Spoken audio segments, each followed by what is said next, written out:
अस्सलाम वालेकुम, मैं हूं रिजवान अशरफ। देखिए, इमरान खान की जो पोजीशन है ईरान इसराइल के मामले के ऊपर, या कम अज़ कम इसराइल के ऊपर, वो बड़ी क्लियर है। आज भी इमरान खान की पोजीशन वही है और कल भी इमरान खान की पोजीशन वही थी। इमरान खान की पोजीशन क्या थी कि पाकिस्तान उस पोजीशन को ले पा रहा है, पाकिस्तान दो टक अंदाज में बात कर पा रहा है। इसके हवाले से बड़ी अहम तरीन मालूमात मेरे पास मौजूद है, वो आपके साथ में शेयर करता हूँ। सेकंड ये कि ईरान के साथ अब कौन सी ताकतें खड़ी हो गई हैं, ईरान के साथ कौन से ममालिक खड़े हैं और इसराइल को किस तरीके से जवाब दिया जा रहा है। लेटेस्ट अपडेट्स, डेवलपमेंट्स वो भी मेरे पास मौजूद है, वो आपके साथ में शेयर करता हूँ। देखिए, पिछले 24 घंटों के अंदर या कल रात से ईरान की जानब से बड़े ताबड़तोड़ किस्म के हमले किए जा रहे हैं और इसराइल के बहुत सारे शहरों को निशाना बनाया जा रहा है, बहुत सारे शहरों। उसके अंदर तेल अवीव जो उनका कैपिटल सिटी है, हैफा उनका शहर है, इसके अलावा बहुत सारे और शहर उनको निशाना बनाया जा रहा है, उनको टारगेट किया जा रहा है और निशाना बना के तो वहाँ पर ठीक ठाक नुकसान किया जा रहा है इसराइल का। जो ईरान ने इस वक्त हमला किया, बड़ा ज़बरदस्त किस्म का, उसने इसराइल के परख से उड़ा दिया है।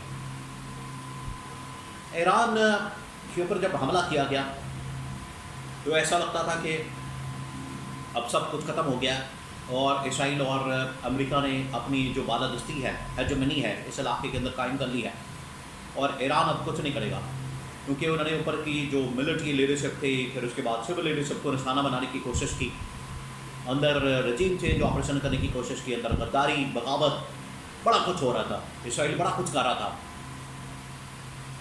लेकिन आखिरकार ईरान ने फिर बड़े ठोस किस्म के इक़दाम लेने शुरू किए। सबसे पहले तो किसी भी रियासत को, मुल्क को, कौम को अपने पैरों पर खुद खड़ा होना है, फिर उसके बाद बाकी ममालिक उनके साथ खड़े होते हैं। तो स्टेज के ऊपर ईरान का खड़ा होना, ईरान का पूरी ताकत के साथ, मजबूती के साथ, फोर्स के साथ खड़ा होना, यह बड़ा ज़रूरी था। तो ईरान ने सबसे पहले इसराइल को जवाब दिया और अंदर जो गद्दार थे उनको पकड़ना शुरू किया, उनको फांसियाँ देनी शुरू की, उनके सर काटना शुरू किए, सर कलम करना शुरू किए, उनको टांगना शुरू किया, अपनी लीडरशिप को बचाने के लिए उनको छुपाया, अंडरग्राउंड किया। ये सबसे पहले उन्होंने कदम उठाया। फिर उन्होंने इसराइल के ऊपर हमले शुरू कर दिए। इसराइल के ऊपर जो हमले किए जा रहे हैं उसमें इसराइल को टारगेट किया जा रहा है, निशाना बनाया जा रहा है और इसराइल को चुन चुन के वहाँ पर टारगेट किया जा रहा है। बेहतर होता, अच्छा होता, वैसे किया तो जा रहा है कि मज़ीद इनकी जो मिलिट्री इंस्टॉलेशंस हैं, जहाँ पर उनके एयर बेसिस हैं, उनके फौजी अड्डे हैं, मिलिट्री इंस्टॉलेशंस हैं, उनके फौजी हेडक्वार्टर्स हैं, उनको टारगेट किया जाए, उनको निशाना बनाया जाए, बजाय सिविलियन आबादी के, सिविलियंस को मारने के। उनकी फौजी जो तनसीबात है उनको टारगेट किया जाए ताकि उनकी कमर तोड़ी जा सके। एक दफ़ा उनकी फ़ौज कमज़ोर होगी, ऑटोमेटिकली इसराइल कमज़ोर हो जाएगा।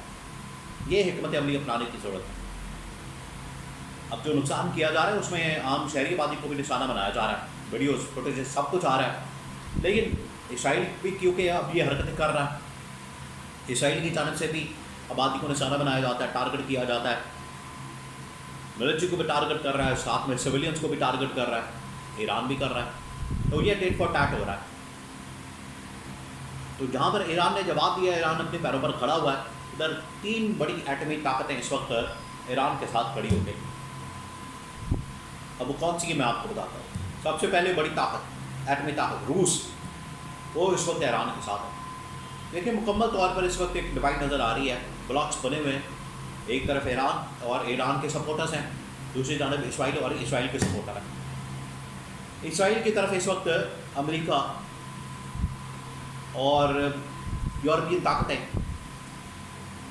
फिर ये मोदी, इंडिया, ये भी इसराइल के साथ मिला हुआ है और इसराइल के साथ मिलकर सारी सपोर्ट इनको हासिल है इन ममालिक। इनमें ये बड़े ममालिक हैं, ये यूरोपियन ताकतें, अमेरिका, इंडिया, ये इसराइल के साथ खड़े हैं।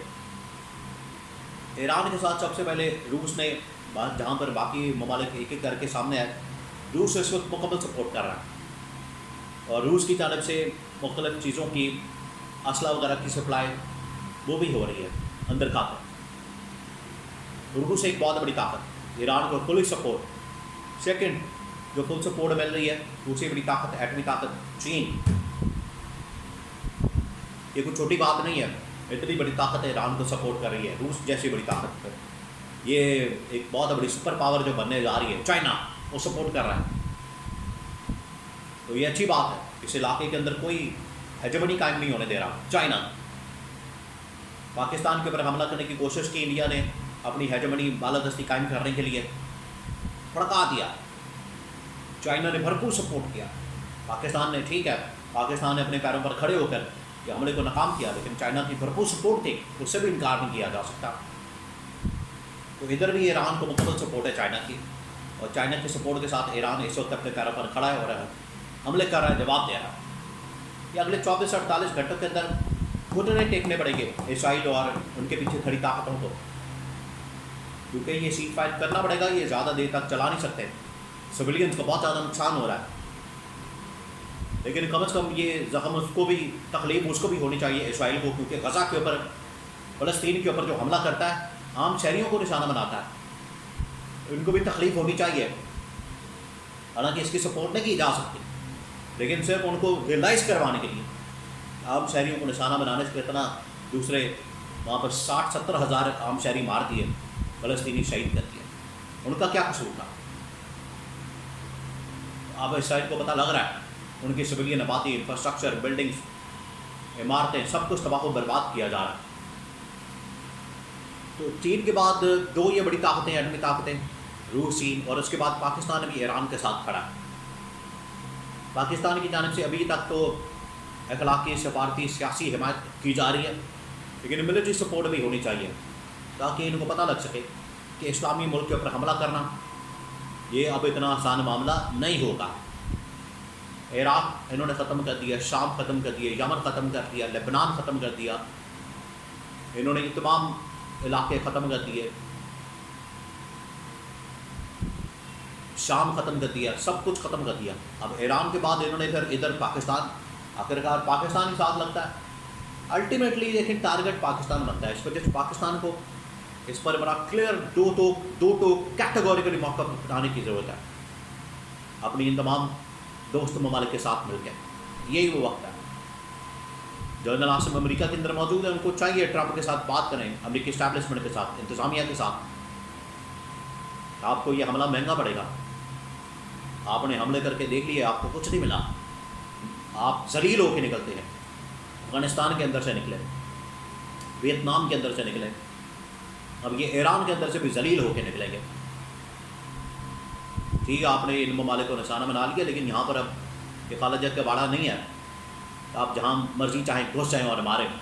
अब आपको ये चीज़ें आपके गांठे फिट होंगी और अब आपको इनकी कीमत चुकानी पड़ेगी।